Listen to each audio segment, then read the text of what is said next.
Boa noite a todos e a todas. É um prazer estarmos aqui na nossa segunda live do ano de 2021. Isso é muito positivo. Então, nesse momento, iniciamos nossa live sobre temas assim extremamente marcante, que é visão financeira como diferencial. Você que é um executivo e que deseja, não é, marcar a sua presença, deixar o seu legado, não é, diante dos seus, ter uma visão diferenciada, você não pode perder. Então, nesse momento é extremamente rico e importante esse momento de interação. Hoje, gente, de uma forma bastante especial, né, a gente vai ter um tema super rico, que é a parte de visão financeira como diferencial. Mas antes, eu gostaria de falar um pouco para vocês sobre o propósito, não é? Eu estou sempre falando porque a gente tem um público diverso, que é realmente fazer a diferença na vida do executivo, de forma substancial. Então, você que é executivo, venha para cá, porque a gente quer que você se mantenha extremamente atualizado perante o que está acontecendo no mercado. E, obviamente, implementamos um quadro que é esse bate-bola com Larissa Araújo Lins, onde aqui nós trazemos profissionais de renome, como é o caso, e especialistas, né? Como é o caso do Hugo César, que está aqui conosco, que eu vou apresentar a vocês, de forma a gente está trazendo sempre profissionais que agreguem valor no dia a dia corporativo, ok? Então, se você tiver interesse, temas de seu interesse, que é importante para a tua gestão, traz aqui, escreve no Instagram, porque a gente vai estar sempre trazendo. Então, escrevam, porque a gente vai estar trazendo. E agora, sempre com novidade para vocês, estamos lançando um quadro que vão ser perguntas e respostas, onde a gente vai estar tanto respondendo a perguntas que você vai nos colocar aí no Instagram, tá certo? Bem como perguntas do dia a dia que vão fazer a tua gestão darem um salto. Então, traga pra gente, vamos interagir, vamos crescer sempre juntos, ok? Então, agora, para que a gente possa falar do tema, ok? Eu vou chamar aqui o nosso convidado mais que especial e aí eu vou entrar no tema do dia. Então, já vou convidá-lo, Hugo, vou convidar você. Ok, aguardando o Hugo conectando, agora foi. Tudo bem, Agora Lara? está perfeito. Tá me Tudo ouvindo bem? ótimo. Perfeito, Tá Guinho. ótimo Você o áudio. está. E aqui eu já começando na intimidade, o Guinho. Nossa Senhora, mas estamos aqui realmente com um executivo, gente, que assim, óbvio que eu gosto de Em apresentar. contrapartida, Larissa, vai ser Lara, viu? Até o final que não tem como ser diferente, não é verdade? É verdade. Mas, Hugo, eu quero realmente te apresentar para que as pessoas possam conhecer, mas assim, primeiro eu quero te agradecer porque você aceitou o nosso convite. Você sabe que além de um amigo assim extremamente especial e querido mesmo, você é um executivo que eu respeito e admiro de longas datas. Então, Legal, Larissa. aqui a gente tem realmente um grande propósito de levar os executivos temas de relevância para que a sua gestão possa ser diferenciada. E o nosso propósito aqui é através de um bate-papo leve, mais agregador, de forma que ao terminar a nossa live, possa haver reflexão e mudanças no seu dia a dia. Então, Legal, legal. primeiro eu vou apresentar você, obviamente que como um amigo especial, como um compadre, mas que eu conheço de longas datas de trabalho, é um Isso. especialista, uma pessoa que, além de eu confiar, o mercado confia, é reconhecido no mercado, tá? Então, gente, eu vou apresentar esse homem aqui, esse executivo, que é sócio da Transaction Advisory Service, da Grant Thornton Brasil. administrador de empresas pela UPE, com MBA em Finanças Corporativas pela UFPE, mais de 20 anos de experiência em avaliação de empresas, que é o Valuation, estudos de viabilidade econômica financeira, planos de negócio, processos de fusão e aquisição, que são os M&As, reestruturação financeira e recuperação judicial, assessoria em captação de recursos de longo prazo, que é o Debt Advisory. Então, Hugo César Luna, seja oficialmente apresentado e seja muito bem-vindo. Hugo, eu tenho muito retorno aqui, principalmente de pessoas que assistem pós-live, porque o horário às vezes é muito cedo e não dá para entrar. Mas eu tenho muito feedback pós. Então, assim, legal. É isso que eu quero lhe comentar. E, Hugo, eu quero começar dizendo o seguinte, eu não crio assim um tema e vou pesquisando pessoas. Na realidade, primeiro a gente traz temas que realmente fazem diferença na vida do executivo, no mundo corporativo, e quando eu trago esse tema, eu já sei exatamente quem eu quero. Então, Legal, estou legal. aí, entrou aqui Luciana, minha sócia parceira, que você bem conhece de longas datas. Lu, Sim, muito claro. bom, muito bom ter você aqui, obrigada por estar aqui conosco. Então, Hugo, quando a gente pensou nesse tema, visão financeira como diferencial, não podia ter ninguém a não ser você aqui. Por Obrigado. tudo isso que você é e pela confiança que eu trago.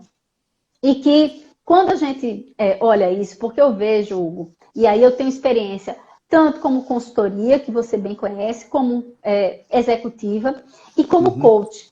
E muitas vezes nas organizações a gente vê executivos que ainda não têm uma visão financeira, arrojada, uma visão financeira que consiga fazer uma avaliação do negócio. Muitas vezes eles estão focados no seu trabalho, seja lá do comercial, seja lá do industrial, Da área que esteja, né?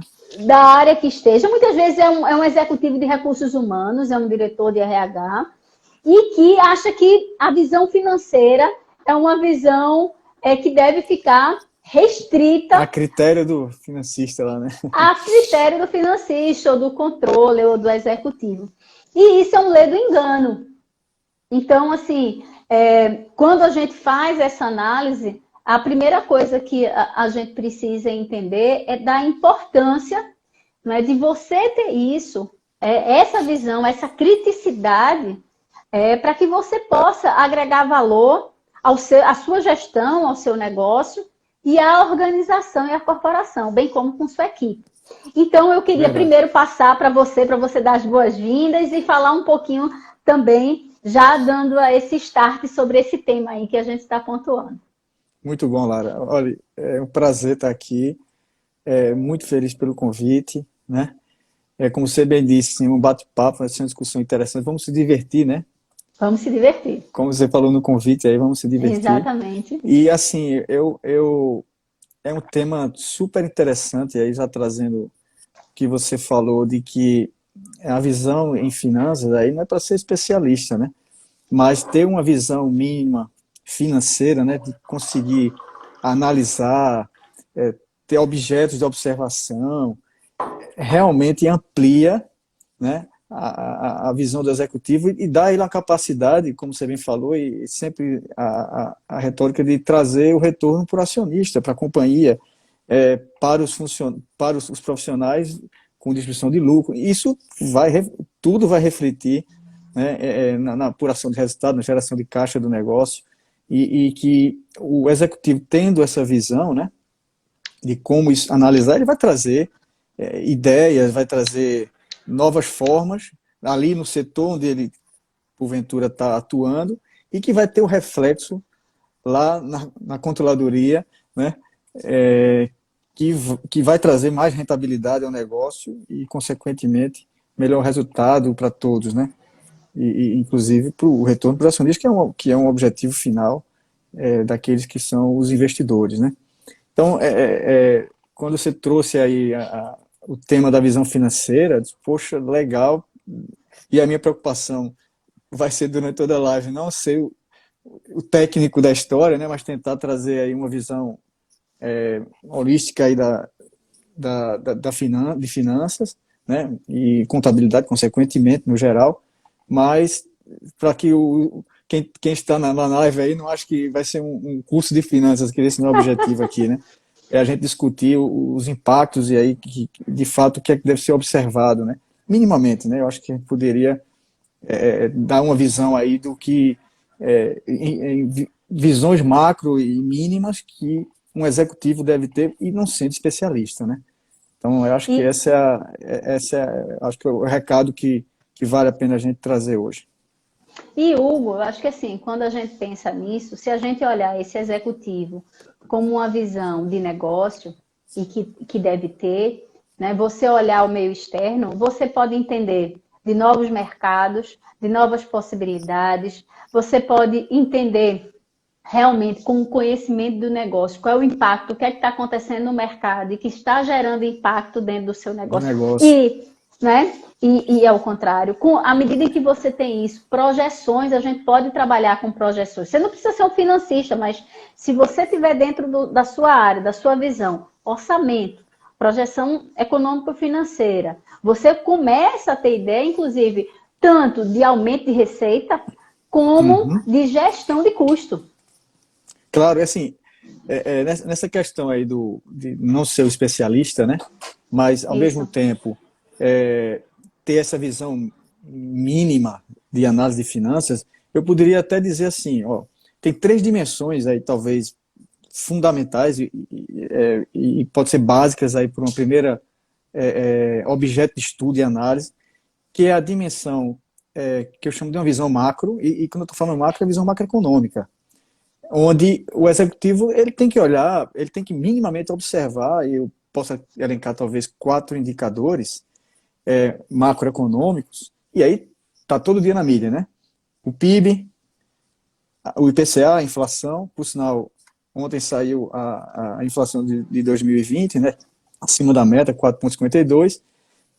Esse é um segundo indicador. A taxa básica de juros, que é a Selic, e um quarto que seria a taxa de câmbio. Então, assim, um executivo que observa isso, né? E minimamente, o que é que você tem que observar? Olhar a retrospectiva e tendências, né? E aí não precisa ser economista também, mas essas três variáveis, minimamente, de conhecimento, você vai ter ideia. Ó, a inflação, a tendência, ela vai aumentar. Então, o que é que isso vai impactar? Vai impactar preço. Eu vou conseguir repassar o que é que vai acontecer em relação ao câmbio? Qual a perspectiva do câmbio em relação ao histórico? Isso tem influência diretamente no meu negócio, né? Então, essas 4 dimensões da visão macro é uma delas que eu acho que o executivo deve ter. Uma segunda, e você já falou um pouco, e talvez sem querer sobre isso, são os setores e segmentos.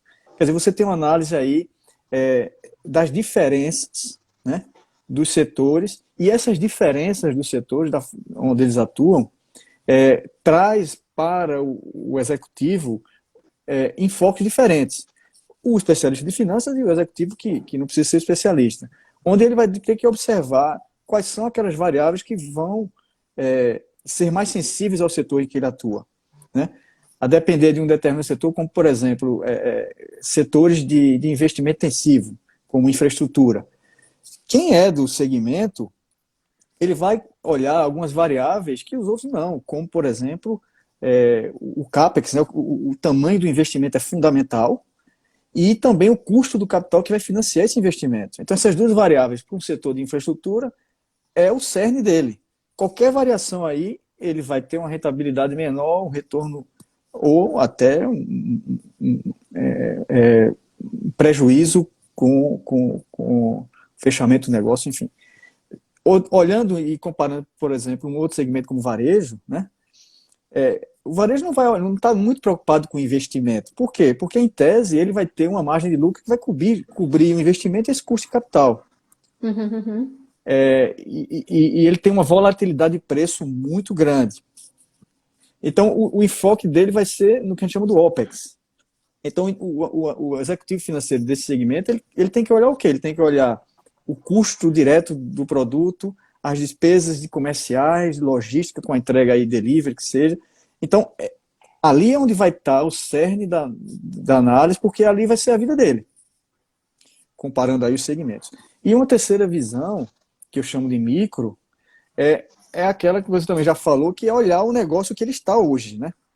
Então, onde é que, a partir, e aí a gente pode falar um pouco de onde observar isso, onde observar as informações, ele vai conseguir analisar aquelas variáveis que vão impactar diretamente. Seja o preço, como eu falei, do varejo, né? O custo direto que vai ter, o câmbio, e isso ser realmente uma base de enfoque de análise financeira, objeto de análise, para o executivo. Então, essas três visões aí, eu partiria a partir daí para que o executivo se preocupe em ter esse entendimento mínimo, e aí sim ele vai conseguir observar as diferenças, né? E além de poder sugerir, né? E trazer vantagens para ele, para a companhia, a partir desse entendimento mínimo nessas três dimensões. E eu diria até, Lara, que o entendimento dessas dimensões pode até trazer para o executivo um redirecionamento de carreira, no sentido de dizer, ó, eu me sinto melhor olhando investimento, CAPEX e retorno do que olhando o varejo do dia a dia por afinidade. Eu não quero estar olhando um micro de uma despesa que eu sei que é relevante para o meu negócio, mas isso não me interessa, assim, não me traz uma afinidade. Então, eu diria que esse conhecimento dessas dimensões pode até trazer um redirecionamento para o executivo, E para a Hugo, carreira dele. eu olhando isso que você está dizendo, que eu acho que assim, você foi muito feliz, assim, Hugo. Eu agradeço demais, porque eu acho que você foi. Por isso que eu gosto, eu adoro gente metodológica, meu Deus do céu, porque a gente consegue, e didática, né? Porque a gente consegue ter essa capacidade, essa percepção. Quando você dividiu nesses três, o que eu acho bem interessante, o primeiro aí, que a gente está falando dessa dimensão, e que você falou na visão macroeconômica, né? E assim, só para dar um exemplo, à medida em que a gente fala, por exemplo, de uma taxa de câmbio, né? E a gente sabe que às vezes muda uma questão política e econômica. E se essa taxa de câmbio alterar, à medida em que a gente está acompanhando isso de perto e acompanhando as tendências, quer dizer, a gente está acompanhando isso como indicador, e aí você aí me corrija se eu estiver errado aí, como você aí como financista, por exemplo, à medida em que eu tenho isso e acompanho essa tendência, não é uma só que vai me dar, mas qual é a tendência de mercado, o conjunto que está me dando isso, eu consigo perceber esse impacto dentro da minha organização mesmo macro. Por quê? Porque dependendo disso, eu posso ter um aumento expressivo de lucratividade, mas eu posso, se eu não tiver cuidado, tem empresas que quebram com a variação de câmbio. Não é? Tem questões muito sérias voltadas a esse negócio. Então, assim, se eu não acompanhar isso de perto, mesmo que eu não queira, se eu não acompanhar, eu posso relegar questões que vão impactar de uma forma muito severa o meu negócio. Rápida. Severa e rápida. E muitas vezes então, rápida. E é isso que eu quero colocar aqui, Hugo, dando esse peso, essa dimensão ao executivo, porque não é uma questão de opção. Se eu não tenho essa visão, não financeira, eu posso realmente ter penalidades muito severas no meu negócio. Então, essa questão de taxa de câmbio, e eu vi realmente empresas de perto sofrerem bastante em relação a isso. Tanto sofrerem como até rirem, mas eu vi mais sofrerem, eu vou lhe ser franco, em relação a essa mudança de câmbio. E outra coisa que, à medida em que você entende essa percepção, eu exporto ou importo? Qual é o melhor? Tem gente que deixa, olha, nesse momento não está fazendo sentido para mim fazer um processo de distribuição interna, então eu vou para o mercado externo. E tem gente que é o contrário, nesse momento eu tenho que estar... Então, assim, impacta na sua logística e distribuição, né, Hugo? No direcionamento, inclusive, das vendas, né? Como você falou bastante aí do câmbio, mas, por exemplo, o câmbio traz reflexo em outros indicadores, como a própria inflação. Por quê? Porque na medida que o câmbio está favorável para os compradores e os importadores de fora, a tendência é que reduza, e aconteceu isso no Brasil, por isso que a inflação deu isso, por exemplo. Faltou produto interno no Brasil, o que é que acontece? Diminui a oferta, aumenta o preço. Então é isso que foi um dos fatores também. O câmbio trazendo um outro indicador, influenciando outro indicador. E assim, como você bem disse, Larissa, imagine um executivo que está lá no dia a dia dele, na área comercial, e não está muito atento a isso. A gente está falando de câmbio, pode falar de inflação, pode falar de taxa de juros, e de repente ele isolado ali naquela visão, sem uma visão macro essa primeira aí, ele em 3, 4 meses a empresa pode estar numa situação que ele vai estar fora da empresa. Então, o que eu quero dizer, um bom executivo e esse conhecimento de finanças vai propiciar eles assim, eu não estou fora disso não, só porque eu sou de determinada área e não estou olhando finanças. Pelo contrário, eu tenho que ter uma visão, porque isso vai me impactar daqui a pouco. Então, e mais do que isso, né, é ser proativo, né, em conhecer, né, esse conhecimento, exatamente. E ter esse conhecimento. Esse é o foco, né? E trazer algumas, como eu falei, ideias a partir desse conhecimento para a própria empresa. Né? Esse é o melhor dos mundos, né? E nessas 3 dimensões a gente pode explorar um pouco mais aí de onde observar isso e obter esse conhecimento, né? Se a gente falar aí um pouco aí de o que observar e analisar, tentando ser um prático aí, talvez, aí nos demonstrativos ou nas análises financeiras, né? Teriam talvez 3 objetos também que minimamente o executivo poderia ter um enfoque de conhecimento e aí sim propiciar vantagens, né, para ele e para a companhia, como a gente falou. Primeiramente, em resultado, e aí a gente fala um pouco de alguns conceitos, mas é interessante, né? Resultado, estamos falando de lucratividade. Então, ele tem que conhecer a apuração de um resultado, né? E aí a receita, os custos, as despesas, e aí eu falaria também de que na apuração de resultado tem alguns indicadores, alguns valores ali que são incluídos, que tem reflexo em caixa e não. E aí eu puxo o gancho lá para a segunda objeto de análise, que é a geração de caixa. E aí é interessante porque acho que muitos já ouviram, né? E é a mais pura verdade, ter lucro não significa ter caixa, e vice-versa. Isso aqui é interessante. Então, vão ter variáveis na apuração de resultado, lucratividade, que não influenciam no caixa e vice-versa. Então, é importante ter esse conhecimento. A gente pode explorar um pouco. E a terceira visão, e essa talvez é a mais complexa, é sobre o custo de capital. Então, eu falei de resultado, né? Lucratividade, conhecer como é que isso se dá, conhecer como se dá a apuração de uma geração de caixa e essas diferenças, e por que eles não são iguais, né? E o custo de capital. E o custo de capital, o que é que significa? Qual é a remuneração de quem que deve ter, de quem está financiando aquela empresa, que muitas vezes é o sócio, né? A gente chama de capital próprio, ou um financiamento, que é o capital terceiro, ou um mix desses dois.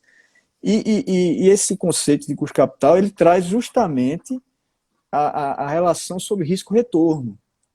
E risco-retorno, você tem a visão do mercado financeiro, que é as aplicações financeiras, onde você, como pessoa física, a empresa, os investidores decidem, eu tenho esse recurso, eu vou deixar ele numa aplicação com a rentabilidade e risco mínimo, ou eu vou colocar no negócio para ter mais risco e mais retorno.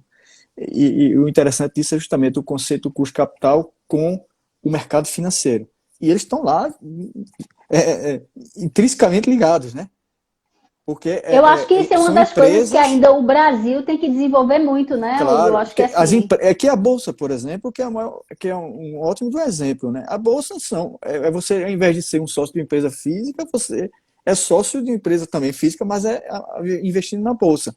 Uhum. E em contrapartida, você pode ter essa decisão ou pode colocar o seu recurso a uma taxa básica de juros de 2% ao ano e que esse ano, por exemplo, bateu o recorde a quantidade de pessoas físicas que entraram na Bolsa. Por que razão? Porque a taxa de juros é a menor na história do país. Então, aí, de novo, vai trazendo a questão do conceito de custo de capital, o executivo entender que para que eu tenha mais retorno, eu vou ter que assumir mais riscos. Então, por isso que eu vou para a Bolsa. Eu vou para a Bolsa, eu vou assumir risco. Vou fazer um multimercado e estou assumindo riscos parciais. Eu vou investir numa empresa e vou ter muito mais retorno, mas também vou assumir muito mais risco. Então, essas 3 visões para efeito de objeto de análise, mais uma vez tentando ser direto assim no que poderia ser o objeto de estudo aí dos executivos, conhecer a apuração de resultado, conhecer a apuração de geração de caixa e conhecer o que é custo de capital, e aí que é o que quem financia a empresa, e a relação de taxa mínima de atratividade que esses capitais têm que ter. E qual é a fonte, Hugo? Quando a gente fala disso aqui, você olha, para conhecer resultado, para fazer o processo aqui de geração de caixa, existem as fontes, né, de informações que vão dar esse processo. Uma das maiores fontes de informação disso é a demonstração financeira, né? Então, assim, Perfeito. e aí você, obviamente, melhor pode estar falando sobre isso, mas a demonstração financeira é que ela tem a maior parte dessas informações e que qualquer um, mesmo, por exemplo, aqui mesmo tinha uma gestora aí de recursos humanos, que pode pegar e deve pegar essa demonstração financeira e olhar essa demonstração financeira e ver como é que dá. Tanto ela pode ver essa demonstração financeira como resultado e o processo de geração de fluxo de caixa. Tu quer falar sobre isso? Quer se aprofundar um pouco? Vamos. E aí a gente pode também falar um pouco aí sobre o que observar nelas, né? Isso, exatamente. Bom, como você bem disse... E o principal indicador, eu acho que é legal já fazer esse link, porque às vezes a gente não está visualizando, mas quando a gente mostra isso aqui, olha, qual é o indicador, vendo nessa demonstração, que é um indicador considerado, inclusive, mundial, que todo mundo, inclusive, pode fazer um processo comparativo. Isso é legal. Não, perfeito. Sem dúvida, os demonstrativos financeiros, aí tem relatório do auditor independente, tem algumas, a própria contabilidade da empresa, né, que vai emitir ali uma demonstração de resultado de um determinado período, uma demonstração de fluxo de caixa, aí estão as fontes. E aí, trazendo aquelas três dimensões, vamos chamar assim, o objeto de análise, no resultado. A apuração de resultado é aquela famosa DRE, né? Demonstração de resultado do exercício. Como eu falei, e eu costumo dizer assim, olhem logo para o fim. Começa olhando o lucro líquido, né? E aí você começa a ver os subtotais. Lucro operacional, lucro bruto. Sempre a margem em relação à receita líquida, que as demonstrações são sempre dessa maneira. Então, o que é que você consegue observar ali? Como eu disse, de baixo para cima, você vai observando que variáveis estão impactando mais na redução do que seria a base da receita, né, até chegar ao lucro líquido. Então, isso vai dar uma visão clara de quem contribui mais para tirar a lucratividade, vamos dizer assim, a partir da apuração de resultado, né? Valeria uma observação, eu acho que eu falei um pouco da depreciação, que é uma linha que vai existir na demonstração de resultado, e que ela é meramente econômica. Ela não significa que impacta a geração de caixa. Impacta o lucro, mas não a geração de caixa. Porque ali é o conceito de você utilizar o ativo, né, uma parte dele pela vida útil que ele vai ter enquanto ele estiver funcionando. Então, e você teria que reinvestir aquele valor lá no fluxo de caixa. Essa é uma linha interessante, até porque tem a relação entre apuração de resultado de lucro e geração de caixa, e essa variável ela é tradicionalmente observada, porque ela pode impactar o lucro, mas não necessariamente o caixa. E uma segunda muito importante que vai estar no resultado é os juros, né, que vai indicar aquela questão do custo do capital, porque vai mostrar o quanto o financiamento, né, que a empresa está tomando está impactando o resultado dela. E por último, e no Brasil não poderia ser diferente, os tributos. Então, você vai ver, se você olhar essas três linhas, fora, lógico, aquelas que vão contribuir mais para a redução do lucro, você vai ter uma visão já interessante e já na relação apuração de resultado, e agora falando um pouco agora do caixa, né? O caixa, e aí você falou de indicadores, Larissa, entre o resultado e o caixa, foi criado, vamos dizer assim, né, já faz um bom tempo, o indicador do EBITDA, né, que é uma sigla em inglês, que traduzindo é o LAGIRA, né, o lucro antes dos juros, impostos, depreciação e amortização. Esse imposto é sobre lucro. E por que ele foi criado? Ele foi criado porque na tentativa justamente de, primeiro, sair do que era uma demonstração de resultado de apuração de lucro, que não é necessariamente econômico, não é caixa, para uma geração de caixa operacional. E, além disso, ele também, quando eu tiro juros e tiro o imposto sobre lucro, eu eu tento comparar empresas daquele mesmo segmento, naturalmente, mas de localidades diferentes, que têm base lucrativa, que tem base de cálculo de imposto diferente, e também se ela está financiada ou não, com muitos juros ou não. Operacionalmente, o que é que elas estão gerando de caixa, né? Então, muitas vezes a geração de caixa, a demonstração de caixa, começa do EBITDA. E aí você vai colocando de novo as variáveis para chegar no fluxo de caixa. Além de pagar os juros, naturalmente, e antes de chegar no serviço da dívida, vai ter uma que é fundamental, que é o capital de giro, que não está no lucro. O capital de giro, que basicamente é você, pelo ciclo operacional e financeiro da empresa, ela é ou financiada ou tem que financiar as suas vendas. E aí, Lara, valeria uma live só para esse tema, viu? É Porque verdade. é esse que quebra muita gente, né? Na medida em que você precisa de capital de giro para rodar o negócio, à medida que você cresce e os parâmetros do ciclo estão mantidos, você vai precisar de mais capital de giro. Então, toda vez que você vende 10% a mais, você vai entrar 10% a mais em tese de investimento em capital de giro. Então, isso tem que ser muito bem dimensionado para não ter uma ruptura, né? Você cresce tanto e acaba chega uma hora que não tem como pagar porque não recebeu antes da obrigação do pagamento. E é assim que quebra a empresa sob o aspecto de capital de giro, né? Então, e também a linha de investimento no fluxo de caixa. Vai aparecer a linha de investimento. Na linha de investimento é justamente aquela reposição da depreciação ou de novos investimentos que a empresa vai ter. Então, não adianta eu gerar lucro e chegar lá na geração de caixa, eu preciso fazer um investimento que vai tomar tudo e eu preciso aportar capital. Então, é ali onde você vai observar a geração de caixa final mesmo.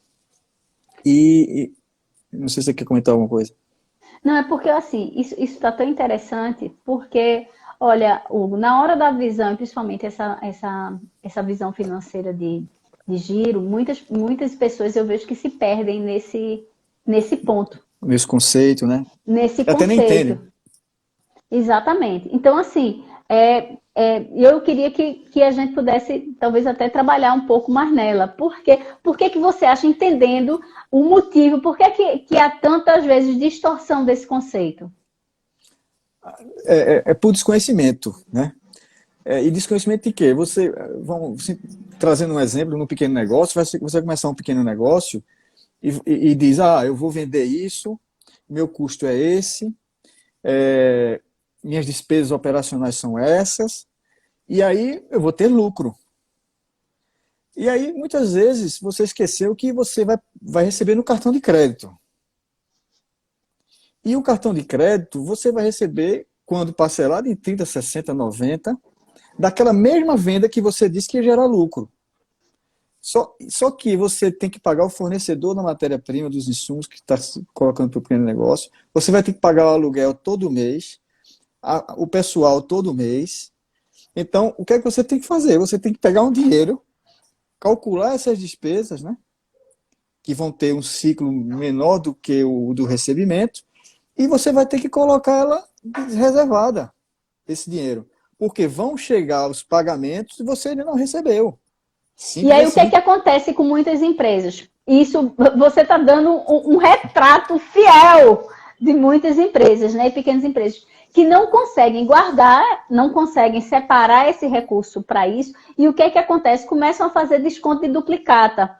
E aí começam a diminuir a lucratividade, porque vai aumentar os juros. Exatamente. Aí, aquele lucro que ela calculava sem despesa financeira, logo no começo do negócio, mudou totalmente, porque você vai pagar 5% de juros ao mês. E aí, aquela sua lucratividade que era 15 vira 10. Então, assim, imagine isso se mantendo, né, ao ponto que você tenha a ruptura de que você vai começar a ficar inadimplente. E aí, a saída é aporte de capital, viu? Né? Porque é a única forma de reestruturar o caixa novamente. Então, o tema capital de giro é uma tradição aí da análise de finanças e é um ponto importante justamente na geração de caixa. Aí eu falei de investimento e na apuração do fluxo de caixa você tem a dimensão das fontes, né, que são as dívidas. Lá vai ter o serviço da dívida composto de amortização e juros. observe que no resultado não aparece a amortização de um endividamento que você tomou. Na geração de caixa, você vai ter que, além dos juros que está apurado no lucro, você vai ter que pagar o principal daquele financiamento. Então, é aí que vai dizer a sua capacidade realmente de pagamento e de geração de caixa final para os acionistas da empresa, né? Então, voltando, o EBITDA é o ponto de partida, o capital de giro é a base principal para chegar na geração operacional que aquele negócio gera, e depois você tem o fluxo de investimentos e de dívida, que é o serviço da dívida. Aí você chega no fluxo de caixa final livre, né, para os acionistas, vamos chamar assim. Então, essa é a dimensão aí de geração. Mas se você tivesse que dar assim, por exemplo, nesse aí, 3 indicadores, ou 5, não sei, você que sabe, mas que assim, não pode se perder de vista. Seria qual? O EBITDA, que você já colocou, que é comparado aí? O EBITDA, porque ele mostra a geração de caixa operacional, né? E ele traz já o que seria, vamos dizer assim, o que a DRE não mostra da melhor forma, certo, porque é econômica. Esse é um deles. Existe o da dívida líquida sobre a EBITDA. É um indicador muito interessante de se observar, porque vai demonstrar a saúde financeira da empresa. Então, quando a gente fala a dívida líquida sobre a EBITDA, a dívida líquida significa a dívida menos o que tem de caixa equivalente que a empresa tem disponibilidade. Então, um menos o outro, que muitas vezes é sempre a dívida maior, né? Você divide isso pelo EBITDA anual. Que indicador que você está trazendo? O quanto eu tenho de dívida em relação à minha geração de caixa. Eu tenho 3 vezes a minha geração, eu tenho 3 vezes a minha dívida para a minha geração de caixa anual. Na medida que esse múltiplo vai aumentando, o que é que significa dizer? A empresa está no risco de solvência, assim, ela está muito alavancada, e se aquele EBITDA não for correto, ou não ter aquele resultado, a capacidade de pagar a dívida diminui. Sem dúvida. Então, esse segundo indicador de dívida líquida sobre EBITDA, ele é muito importante na análise financeira. Tem também, e aí está relacionado com capacidade de financiamento e também de capacidade de crédito da empresa, é o índice de cobertura do serviço da dívida. Lembra que eu falei na geração de caixa que eu vou pagar o serviço da dívida, né? Então, quem é um credor, quem é um analista financeiro de mercado, quando está observando a empresa, e naturalmente o executivo está lá dentro, na empresa onde ele trabalha, tipo, qual é a minha relação de capacidade de pagamento, de índice de cobertura do serviço da dívida? E principalmente isso se utiliza quando você vai tomar um crédito para investimento. Então, vou fazer um projeto.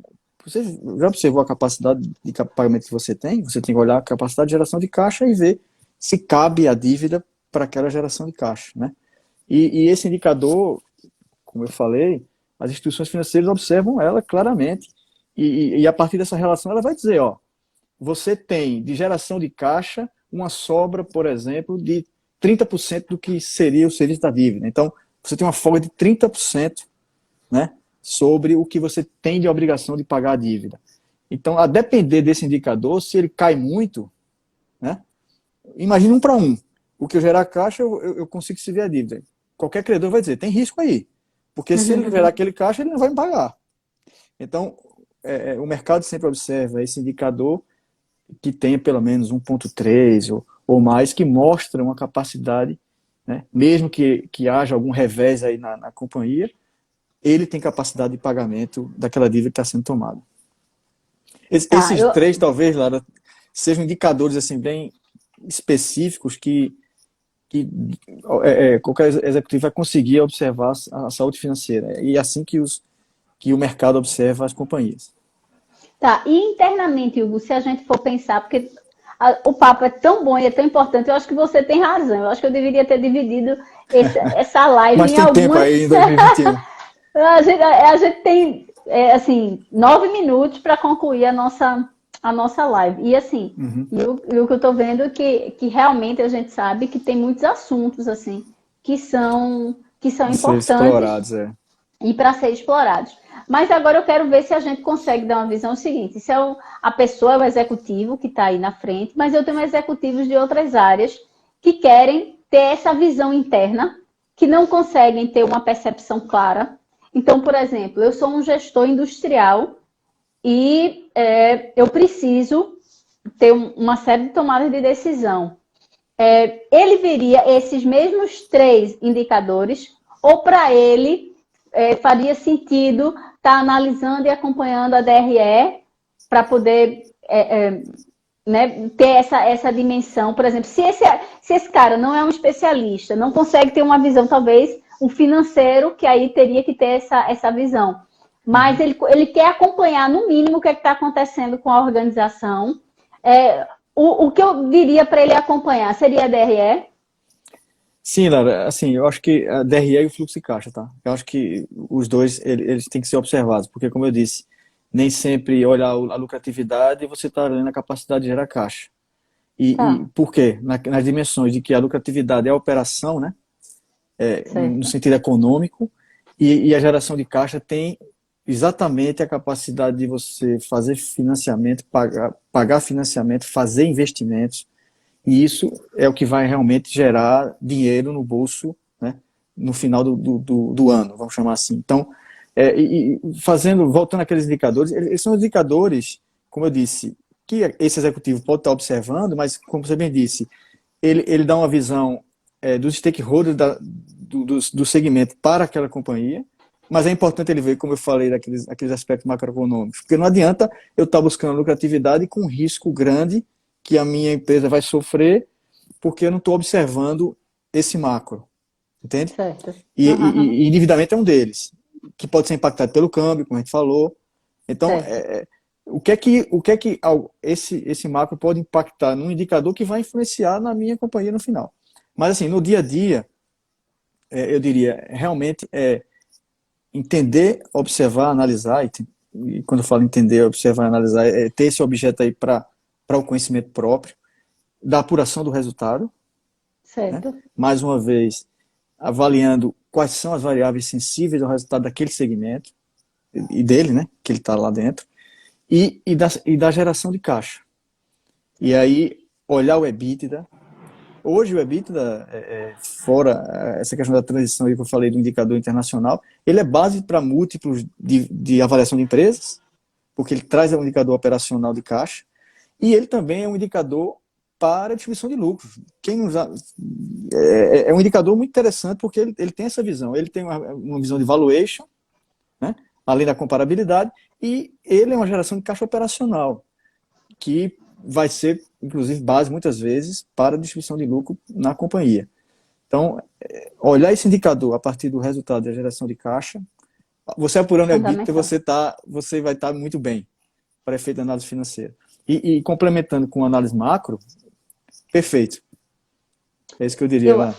Eu acho isso super importante, Hugo, porque, inclusive, à medida em que você tem esse entendimento, você pode construir ou redirecionar projeções internas.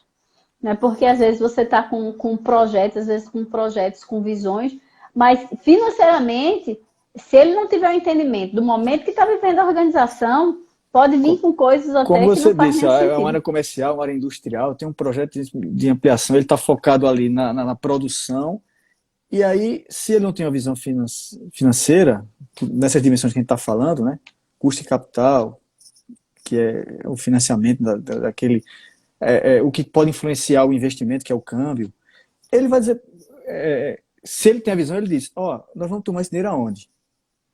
Quem vai financiar esse investimento? Se o executivo não tem essa visão, ele não vai perguntar nunca, porque ele nem se ateve a isso. E, além do mais, qual é o custo que vai ser isso? Vai tomar no banco? Que prazo? Então, você começa a trazer elementos, né, que o executivo, por vezes, nem olhava. E aí, tendo esse conhecimento, ele vai olhar. E vai dizer, vai ter equipamento importado. Vocês estão vendo o câmbio, como é que está? Olha que diferença. Não adianta olhar a viabilidade, assim, vamos fazer um investimento. Peraí, tem parte que é em dólar aqui. A gente tem casos aí, eu falei de infraestrutura, por exemplo, capital intensivo, que vários projetos foram adiados com câmbio a 5,40, que a gente viveu em 2020. Porque não dá para... A operação pode ter hedge, né? E você baixa um pouco a lucratividade, mas você vai fazer um investimento. Não tem ponto correr, você tem que pagar, né? Naquele momento do câmbio. Então, é essa visão que eu acho que o executivo tem que ter, né? Para trazer esses elementos. E assim, eu acho que a gente Cara, foi extremamente rico. Eu mesmo estou super empolgada aqui, quer dizer, mas se o executivo que está na organização consegue entender, e aí eu estou falando do executivo, obviamente, que tem o financeiro, que é o que você bem falou, que está bem focado, e tem os outros, que se ele consegue sair de uma ideia ideológica para uma visão prática, não é? Ele pode, inclusive, trazer nisso, não um problema, mas na realidade ele trazer soluções. Uma solução que ninguém estava observando. Que E quando ninguém eu falei estava de ideias, que observando. são vantagens de ter o conhecimento, são essas. Só para concluir, eu falei do custo de capital, que foi investimento, câmbio, né? E financiamento. E aquelas outras dimensões de geração de caixa e de resultado, ele pode dizer assim, ó, vamos vender, mas ó, vale a pena a gente vender à vista, por exemplo, ou porque a gente vai conseguir um preço melhor e meu investimento em capital de giro, que vai influenciar o caixa, vai diminuir. Então, lógico, se o mercado absorve, lógico. Né? Mas é uma política de preço. E aí, partindo e voltando para o resultado, por que a gente não faz diferente uma entrega, um formato que eu sei que a logística é o custo pesado aqui? Então, é exatamente a dimensão do resultado, naquelas variáveis que impactam o lucro, nas variáveis que impactam o caixa e no custo de capital. Tendo essa visão, vai estar no outro patamar. Olha, Hugo, o que dizer? Eu realmente, agora a gente está chegando aqui ao final, mas eu quero lhe dizer que, assim, eu tenho certeza que aqueles que estiveram aqui conosco, né, ou vão mergulhar agora no financeiro, dando essa direção. Todo dia agora, né? Vão estudar todo dia. Pegar o livro de contabilidade e finanças. Com certeza, com certeza. Financeira. Porque eles conseguiram perceber, e acho que assim o tema ele foi muito rico nisso, que é a visão financeira como diferencial. Qual é o diferencial que eles vão trazer para ele próprio como executivo, para a organização e, obviamente, para o seu time, não é? Então, eles vão ter outro conhecimento de causa para poder legislar, né, na sua área. E aí, sem precisar estudar, né? Tá na empresa, tem lá o CFO, tem lá o contador. Então, você tem fontes, né? Logicamente, o autoestudo é importante, que podem ajudar nisso, com certeza. Não tenho dúvida. Então, assim, eu estou assim, extremamente feliz, eu quero lhe agradecer, porque a gente atingiu assim, o objetivo, eu tenho certeza. Saudações, quem está falando aí é o Fabiano, aí, ó, dando saudações para saudações para a gente. Então, assim, eu tenho certeza que deu essa dimensão, conseguiu ter essa percepção do diferencial e que não abra sua mente para não ficar mais restrito à sua área e saber que com isso você tem a condição de agregar valor de uma forma diferenciada. E outra fonte é você mesmo, né? Então, assim, olha, pense num profissional nota 10. Então, parabéns.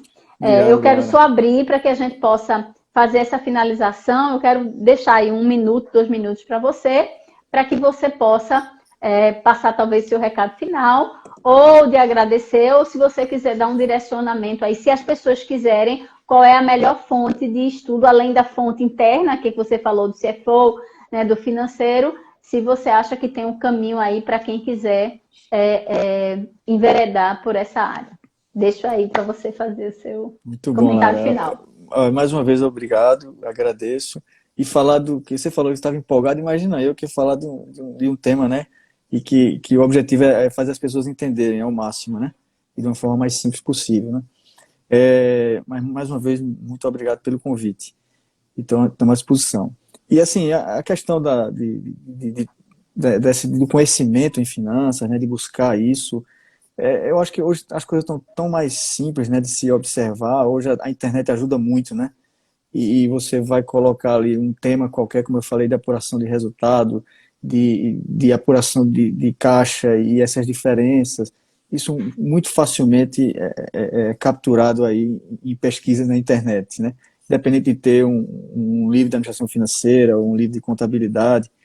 E do macroeconômico também, né, no dia a dia, e você tem várias análises aí que pode ser objeto, né, como o próprio Bacen, fontes dos bancos, né, eles têm relatórios muito simples de entender, muito interessantes, né?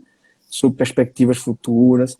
Mas o que é mais importante é ter um mínimo desse conhecimento nessas dimensões e trazer para uma análise micro da realidade daquele negócio que ele hoje está envolvido, né?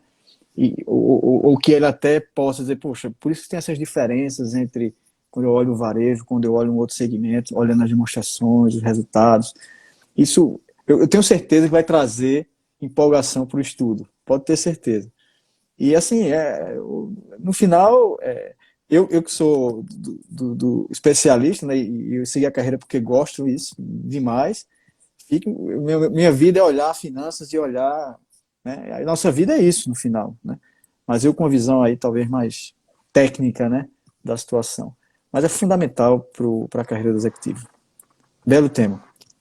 Vale. Ok. Então, assim, bom, finalizando oficialmente a nossa live. Gratidão, Hugo. Gratidão a todos vocês que puderam estar hoje aqui ao vivo, mas que também, se não tiver hoje, teve a oportunidade de ver e acompanhar essa live. Gente, para todos vocês aí, nossa gratidão. É sempre um grande prazer estarmos juntos. Então, oficialmente, boa noite. Boa noite a todos. Tchau, gente. Tchau. Boa noite.